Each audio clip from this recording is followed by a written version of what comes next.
You're listening to the Courting Happiness podcast. This is a place where self-care becomes part of your day, a space where you learn evidence-based strategies to help your life, share it with those you love, and cultivate well-being at work. I'm your host, Dr. Kortni Alston. I'm a former news director, television reporter turned happiness scholar, TEDx speaker, and transformational trainer. I also understand hardships. While working my dream job in television, I lived a nightmare of suddenly becoming a young widow after 86 days of marriage. I became committed to learning more about resilience, healing, and happiness. This is how I discovered my area of research, which is positive psychology. Now I'm living my calling of training individuals and organizations on happiness, and my new chapter begins with being happily engaged. The courting happiness is about a true courtship. I like to say commitment with happiness. The K in courting stands for the vulnerability of sharing my story, inspirational interviews with phenomenal people, the infusion of positive psychology, and so much more. You'll learn how to commit to your well-being one episode at a time. I hope you subscribe and share. So, are you ready? Let's get started.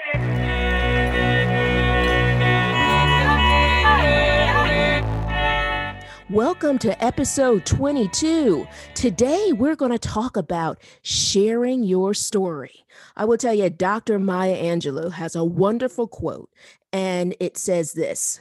Here it is, quoting my Dr. Angelou. There is no greater agony than bearing an untold story inside of you, end quote. Wow, I love that quote because it speaks to the power of sharing. I will tell you, it really speaks to the power of storytelling. I just finished a lecture for my journalism students, and I talked about storytelling and how storytelling helps connect us. It ignites human connection. Now, storytelling can also provide meaning, purpose, and share our views of the world. Narratives can help us. Stories can help us. Actually, stories also help us in terms of sharing perspective. And short stories can also change our lives. Denise Clegg shares this insight in her article titled, Tell Me Your Story. She is a coach, trainer, and accomplished executive who focuses on well-being and positive social impact. So Clegg says this, quote, people who describe difficult events by focusing on the process of coping and end with a positive resolution had a higher well-being and became more resilient over time. But it's not happy talk. Importantly, only those people who had fully acknowledged the negative impact of the event had those positive outcomes, end quote. Wow. I mean, I love this because it speaks to really valuing narratives, valuing understanding the dynamics between positive and negative events, right? And then also how we share these events or these narratives that we may even share with ourselves and those that we share publicly. And so I will tell you that I noticed something. First, I noticed that it's the 4th anniversary of my TED Talk. So speaking of storytelling, becoming live on the TED channel on YouTube. And I decided to visit the YouTube channel. And I visited about a couple of days ago. And I noticed a few things. First, I noticed that I had 6,000 more views. And I really believe that it's due to the pandemic and due to, loss during this time and grieving during this time. Because I noticed in a short period that it had elevated that much. And it wasn't normal in terms of it not being very normative, in the past, what I've noticed. So I thought to myself, wow, 6,000 more views. So that's one dynamic. And for those of you who are new to the podcast, my TED Talk focuses on my life as a young widow and a former television reporter, now turned happiness scholar, right? You get a little bit, and you find out a little bit about me in the intro, but the TED Talk focuses on how loss helped me redefine my purpose and meaning in my life along the way, and how positive psychology has served me and really served me in terms of sharing the information with others. And so that's my talk. Then, to go back to the TED Talk YouTube channel, right? Um, so I'm on the page and I'm looking at it. So I notice the views are up, and I go, okay. And my theory is it's probably the pandemic. Unfortunately, dealing with the levels of loss that we've had during this time. And then I noticed the more reviews, and I saw a pattern or a theme. So, like I said, I haven't visited the page very often, but I was so glad that I did. Meaning I normally would visit it probably a couple of times a year. And I will tell you that the other day I started to reevaluate that. I said, I really need to um revisit this page more often.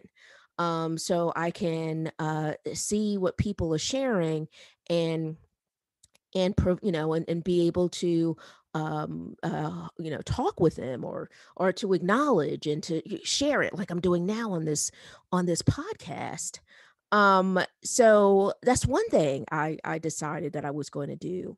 And but to talk about that dynamic of looking at the page and looking at the comments. So I'm looking at the comments, and it reminded me on the importance of sharing one story. So one reviewer said this, quote, "Thanks so much for this. I lost my husband 6 months ago to the day suddenly from a heart attack, and I struggle. All I can say is thank you for letting me know I am not alone." I was like, wow. I mean, for me, hearing that, I was so grateful that she didn't feel alone. Because I can relate. When I was a widow and in my mid 20s, I felt so isolated and alone in terms of this new status that I had that no one else around me had. And so I'm really grateful that when she watched the talk, she felt comforted that she wasn't alone. So I looked at more reviews, and another reviewer stood out. And this reviewer said, um, I lost my husband November 29th, 2020. And, I've been lost. Thanks for telling your story. So that really stuck with me. It stuck with me on so many different levels. She said, I lost my husband November 29th, 2020, and I've been lost. Thanks for telling your story. So, when I lost my late husband, I would have never thought that sharing my story would help so many people. I remember feeling, as I mentioned, pretty different, right? A part of a club that my friends weren't a part of. I certainly didn't want people a part of this club because it was so heartbreaking. Um, and their parents weren't a part of this dynamic, at least in my circle at the time. So I treasure the fact that the reviewer, um, the person that watched the talk, shared elements of her story. So she goes, I lost my husband November 29th, 2020, and I've been lost. Thanks for telling your story. So this is the interesting part of this dynamic. Another interesting part, I should say. So she posted that she lost her husband on November 29th, 2020. Well, my late husband died November 29th, 1999. Can you believe that? 21 years later, sharing my story of something that I thought and felt so isolated that 21 years later, sharing it would help another widow who lost her husband on the same day. Same day, just 21 years later. So, you know, it still, you know, it remains surreal, but I treasure and I'm grateful that I can help, or the story helps, the narrative helps another person, another human being. So when I was a widow, I was 25 years old when he died. And as I mentioned in the intro, we were married 86 days. Guys, I felt robbed at that time, just so robbed. We had so many plans together and only married for 86 days. We were together for years. We're college sweethearts. Um, again, married him when I was 25. I was engaged at 19. We met when I was 18, and I felt so robbed. But what is so interesting is sharing the story over the years and being able to help other people with loss or levels of adversity, or I've loved over the years sharing my story. And when someone meets me, they go, wow, gosh, she's so positive all the time, and she's so happy. And oh, and I'm known for my smile. I smile big, guys. I smile. I smile very big, and as you can tell, I like laughing a lot. Um, but what is so interesting is is that I would have never thought that it would connect to so many people. So, like I said, people look at me and who are meeting me for the first time, or if I meet a student and they're like, "Oh, she's so positive all the time." And then when I share this story, they go, "Wow, you've had a lot going on with you. You've wow, you've suffered loss.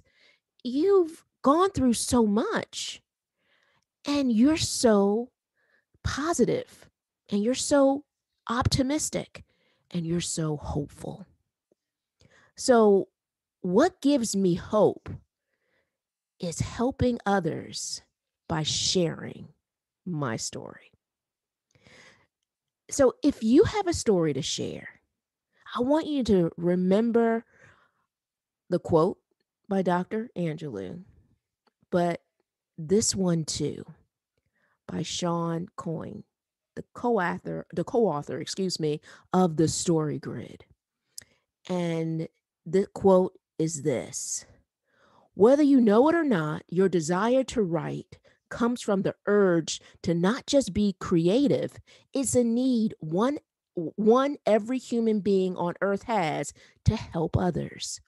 A well-told story, well told story that is a gift to the reader, listener, viewer, because it teaches them how to confront their own discomforts. Wow, a well told story is a gift to the reader, listener, viewer, because it teaches them how to confront their own discomforts. It's powerful, it's transformative. And I'm sharing this because someone right now, I believe, is listening to this podcast and you have been thinking about sharing your story. I truly hope this inspires you. Thank you so much for listening. Let's continue this conversation online. You guys are amazing. Join us on Instagram at Courting Happiness. Don't forget that's courting with a K. Also, I hope you join our private Facebook group. You can find us under the name Courting Happiness Podcast Community. And our private Facebook community is a safe haven to share, meet more people looking to build positive relationships, focus on well-being, and create a happier life. Now, are you ready to spread happiness? We hope you subscribe and share this podcast with your family, friends, coworkers, and all the important people in your world. We release a new episode every Thursday. Congratulations on your continued commitment to your courting happiness journey. Thank you so much for listening. We want you to be well, be happier, and be kinder to yourself. We can't wait to see you next week.